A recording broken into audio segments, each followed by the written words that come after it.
Hey, what's up, people? Deeb here, founder and content creator for R Exposed. Just checking in to talk about the article that just published, Truth Serum, Myths versus Facts #1.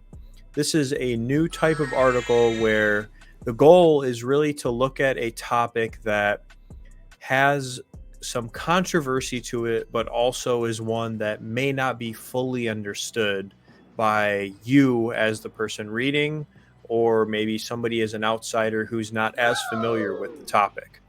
So, the first article that was published is on the topic of pharmacy technician administered vaccines. It's a topic that dates back to 2016, and as you'll read in the article, there's some interesting pieces that occurred between 2016 leading all the way up to the COVID-19 pandemic in 2020. We talk about things in that article such as what happened with the first states that were to allow pharmacy technicians to administer vaccines.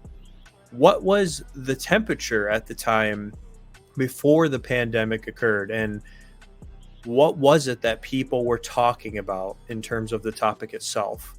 I give you a couple of examples of research that I personally conducted and have presented on the topic at the time, and also walk you through some of the behind the scenes that a lot of people really just don't talk about.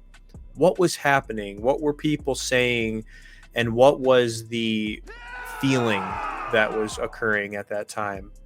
Leading all the way up to 2020, where, of course, the world changed forever.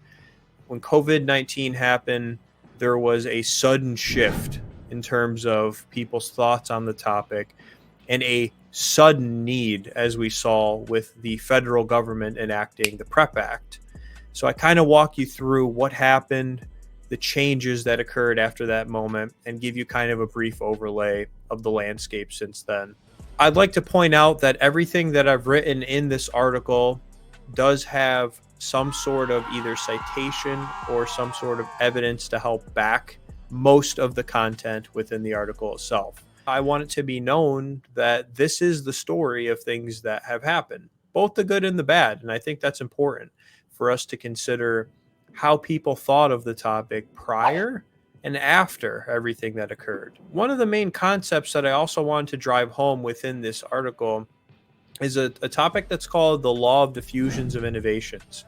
So be sure to check that out, because I think that that's really helped me understand why changes either occur or maybe take a little bit longer to occur in terms of when we look at it from the bigger picture. I hope you really enjoy the article. Would love to hear your feedback. If you have any articles or topics you want me to examine in this type of a series, please let me know. And again, thank you so much for the support. I really appreciate it, and I hope this one hits home. Signing out. Cheers.